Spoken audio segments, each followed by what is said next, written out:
Anda vote no, lalu Anda kalah dalam voting, 286 Undang-Undang Kepelitan menyatakan Anda wajib untuk tunduk patuh pada perjanjian. Jadi orang dipaksa untuk tunduk pada perjanjian sepanjang. Konsekuensinya apa nih dari putusan kasasi? Misalnya putusan permohonannya dikabulkan nih Pak.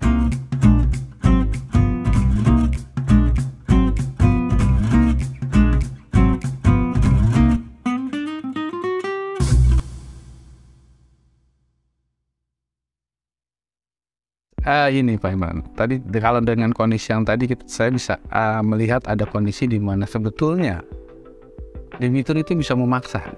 Ya. Memaksa itu dalam artian karena kan konsekuensi dari penawaran yang ditolak adalah pilot. Memaksa itu dalam artian ini terima atau kita atau saya pilot. Yes. Kita susah sama-sama gitu. Ini ada kondisi kayak gitu kalau saya ngelihatnya. Tapi gimana nih Pak Imran, tanggapan Pak Imran tentang kondisi kalau benar ada kondisi seperti tadi nih? Yakin sih itu ada ya, kita sama-sama praktisi. Dalam beberapa case memang ada kemudian debitur yang memanfaatkan momen PKPU-nya untuk menawarkan proposal yang benar-benar amat singkat, tidak menarik. Karena kenapa? Dia tahu kreditur saya tidak menginginkan saya pilot. Karena once saya pilot, ada jenis industri yang kita pernah sama-sama berkolaborasi di situ, yang utangnya sampai triliun, tetapi semua orang tahu asetnya hanya PC, vas bunga, kantor nyewa, nggak ada aset. Jadi orang bilang kalau ini pilot, kita mungkin hanya akan dapat 10.000 rupiah per orang dari mereka yang punya piutang miliaran.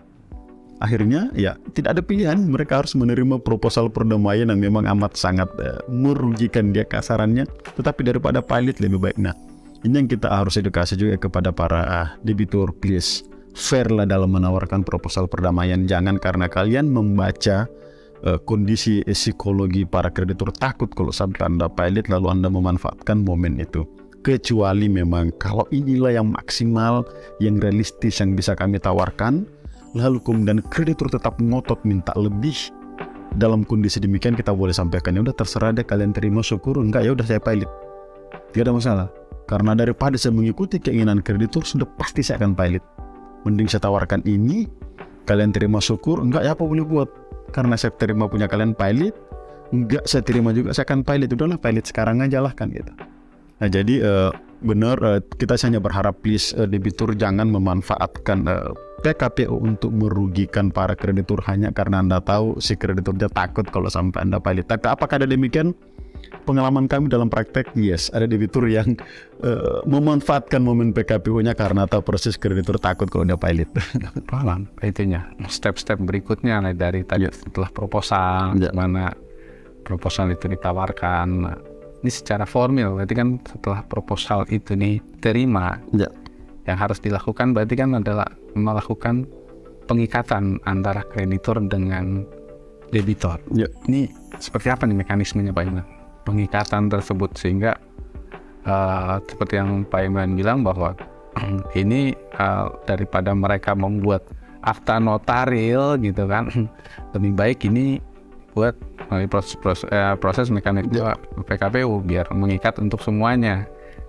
Benar, jadi proposal perdamaian yang ditawarkan oleh debitur lalu kemudian disetujui oleh minimal 1/2+1 kreditur konkuren dan 1/2+1 kreditur separatis yang mewakili minimal 2/3 tagihan yang hadir saat voting, nantinya kemudian akan dihomologasi oleh majelis hakim jika telah mencapai quorum. Lalu kemudian apa kata pasal 286? Pasal 286 menyatakan seluruh kreditur demi hukum terikat dengan proposal perdamaian yang telah disepakati. Nah, konsekuensinya adalah yang hadir saat voting tadi, let's say ada 100 kreditur. Yang hadir saat voting hanya 30 misalnya.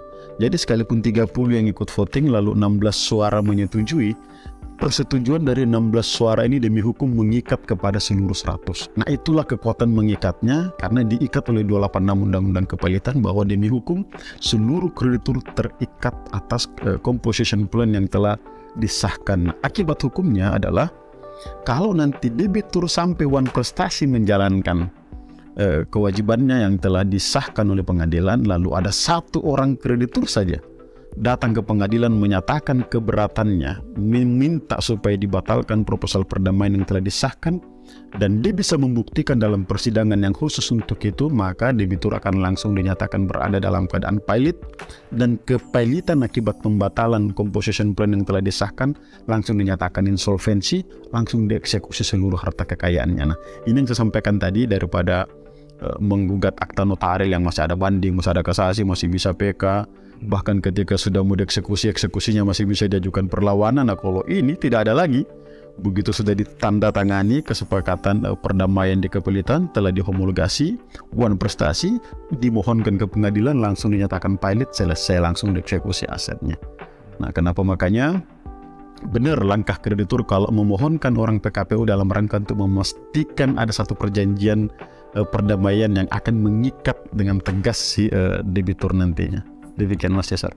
Itu juga mengikat terhadap tadi yang kalau yang Pak Imran gambarkan mengenai kreditur sisa atau sisa yang tidak berpartisipasi. Yes, demi hukum semua terikat. Walaupun mereka tidak hadir, mereka punya hak yang sama berarti kan? Yes, demi hukum diikat.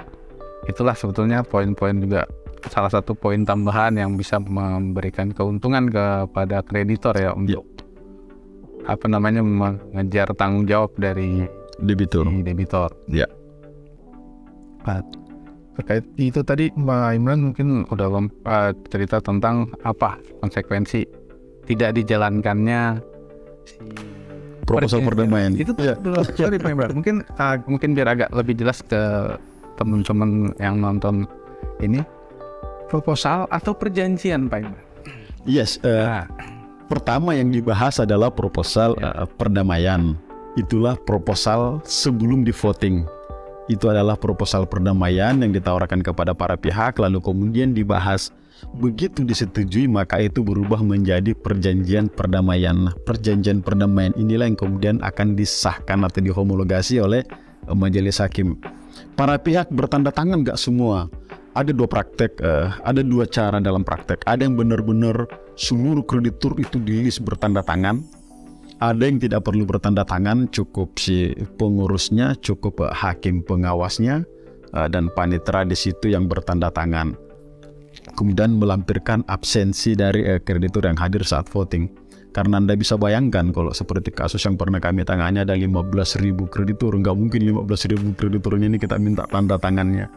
Kemudian yang hadir saat voting itu ada kurang lebih 7.000 yang hadir, nggak mungkin kita minta tanda tangan. Jadi ada yang memang seluruh kreditur bertanda tangan di perjanjian perdamaian yang akan dihomologasi, ada yang cukup hanya pengurus saja, debitur, lalu kemudian hakim pengawas yang bertanda tangan. Nah, nanti dibuat dalam penetapan homologasi, keputusan homologasi yang dikeluarkan oleh majelis hakim. Demikian. Ya. Jadi itu sebetulnya prinsipnya memudahkan sekali ya semua pihak yang ada dalam proses PKPU tersebut. Iya. Karena kan tadi seperti Pak Imran bilang, ini harus namanya perjanjian, orang-orang bilang perjanjian itu harus disepakati para pihak gitu kan. Betul. Nah, sedangkan tadi dalam proses dari start dari proposal baru disetujui gitu kan. Tapi kan belum menjadi suatu perjanjian gitu kan. Jadi pada prinsipnya perjanjian itu sebetulnya nggak perlu dengan adanya pengakuan dalam proses voting itu, berarti itu sudah bisa dikategorikan bahwa itu adalah persetujuan dari para pihak untuk dibuat perjanjian persis seperti apa yang ditawarkan dalam proposal ya Pak. Ya, bahkan saking spesialnya, let's say ada 100 kreditur, ternyata misal ada 30 yang menolak, ada 30 kreditur konkuren yang menolak perdamaian itu. Apakah 30 orang ini terikat atau tidak? Kata undang-undang dia terikat. Jadi dia demi hukum dipaksa untuk tunduk patuh pada perjanjian itu. Padahal kan kalau kita lihat di 1320 KUH Perdata kan perjanjian itu harus sepakat para pihak. Nah, dalam konteks PKPU tidak.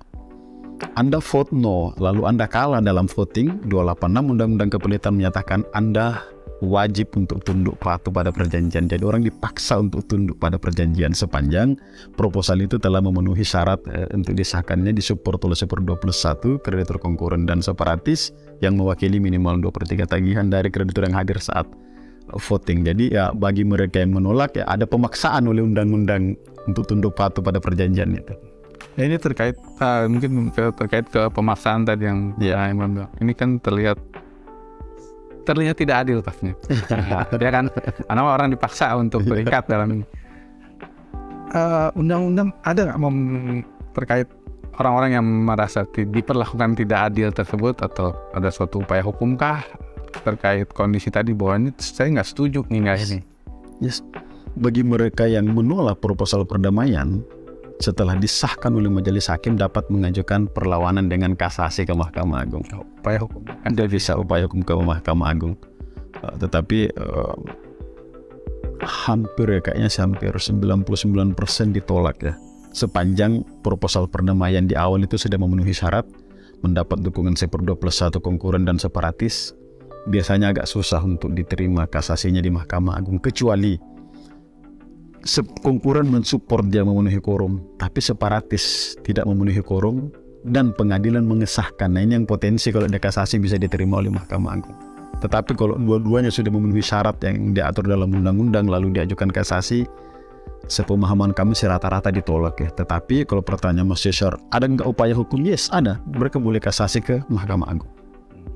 Dan nah ini juga perlu diketahui juga buat siapapun yang mau mengajukan kasasi ya, terkait kondisi tadi.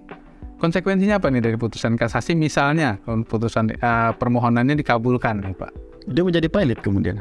Oh, berarti serta-merta pada saat itu pilot apapun yang sudah terjadi sebelumnya gitu kan? Yes. Persetujuan apapun pilot dan masuk langsung proses pemberesan oleh ini. Langsung pemberesan. Ini mungkin juga perlu diketahui sama semua orang ya kan, gimana atas konsekuensi apa mengajukan kasasi. Yes, karena benar Mas Cesar, kami pernah mengenai satu case yang ada 5 orang kreditur yang hanya karena kejengkelannya saja lalu dia mengajukan kasasi. Karena dia tidak memahami konsekuensi. Begitu ada yang memberitahukan bahwa kalau sampai kasasimu diterima ini yang akan terjadi, dia datang ke pengadilan niaga, dia cabut kasasinya gitu. Itu oke, Pak. Kalau misalnya dalam posisi yang masih sempat cabut permohonan kasasi. Ini mungkin pertanyaan yang kalau misalnya sudah konsekuensi kondisi di mana permohonan kasasi itu udah dikabulkan, udah ada putusan gitu kan. Ternyata si kreditur ini, kok saya jadi rugi kalau gini. Mungkin nggak itu ada perdamaian lagi? Nggak ada lagi perdamaian. Kepalitan pasca PKPU itu tidak ada lagi perdamaian. Setelah kan begitu nyesel, lebih baik perdamaian nih. Akhirnya ngajukan, coba di ini. Nggak ada lagi. Pokoknya pasca PKPU jadi pilot tidak ada lagi perdamaian. Langsung dinyatakan berada dalam keadaan insolvensi. Ya, jadi itu ya ini. Terus mungkin Pak Imran terkait ini nih mungkin lebih saran ya ke kondisi tadi, karena ada kondisi di mana 60% bahkan lebih kata Pak Imran ini juga oleh kreditur. Ini mungkin catatan yang perlu catatan dari Pak Imran nih selaku Ketua Umum AKMI terkait catatan kepada para kreditor yang sebetulnya dalam kondisi seperti Pak Imran bilang tadi, dia diem susah gitu kan, karena debiturnya diem juga gitu kan, karena kondisi pada saat itu mungkin nggak memungkinkan debitur untuk bayar. Terus dia melakukan aksi upaya hukum, mengajukan permohonan, dia juga harus tahu konsekuensi tentang apa yang dia akan terima kalau mereka mengajukan permohonan tadi. Itu mungkin gimana saran atau ini kiat-kiat lah yang penting untuk jadi permohonan itu nggak menjadi suatu permohonan yang hanya sebatas permohonan tanpa memberikan keuntungan kepada para pihak gitu Pak Imran. Iya, dalam beberapa case memang permohonan PKPU diajukan oleh kreditur karena satu memang menginginkan supaya si debitur segera menawarkan satu konsep penyelesaian atau proposal perdamaian yang terbaik bagi kreditur dan juga bagi debitur tentunya. Nah, di satu sisi memang ada yang menginginkan, ya udahlah, udah diperingatin, udah macam-macam, emang debiturnya ndablek, udahlah, pilotin aja lah. Tetapi mereka menggunakan mekanisme PKPU lebih dahulu. Karena kita tahu sebelum ada putusan Mahkamah Konstitusi di 2021, setelah dinyatakan PKPU lalu gagal di hari ke-45, hari ke-46 dia langsung berada dalam keadaan pilot dan langsung insolvensi segera pemberesan.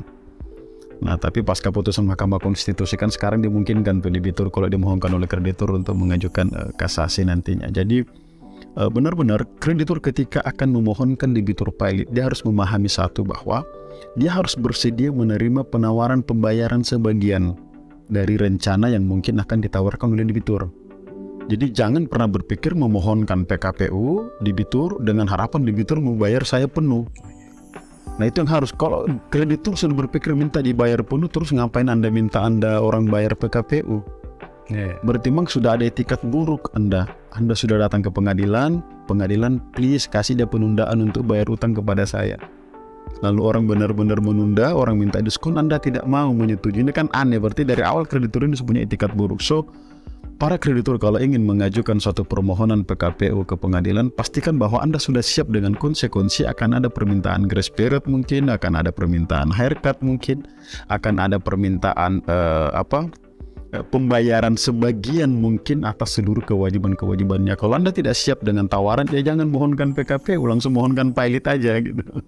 Nah, itu pilihannya, karena dari sana secara psikologis kita sudah bisa melihat mana kreditur yang memang ingin membantu debitur keluar dari potensi financial distressnya, mana yang menginginkan memang debiturnya mati gitu. Dilihat dalam pembahasan proposal perdamaian. Kalau udah tolak dari awal, emang dari awal udah niat nih pengen matiin debitur gitu. Karena secara umum juga agak unik gitu, di mana ada kreditor yang nagih tiba-tiba dia mohonkan, ya udah tunda aja pembayaran utang ke saya kan. Kasarnya begitu nih kalau melihat dari kondisi luarnya, kok aneh ya di Indonesia ini nggak ada aneh gitu. Kok ada orang yang nagih tapi bersedia untuk ditunda bayarnya.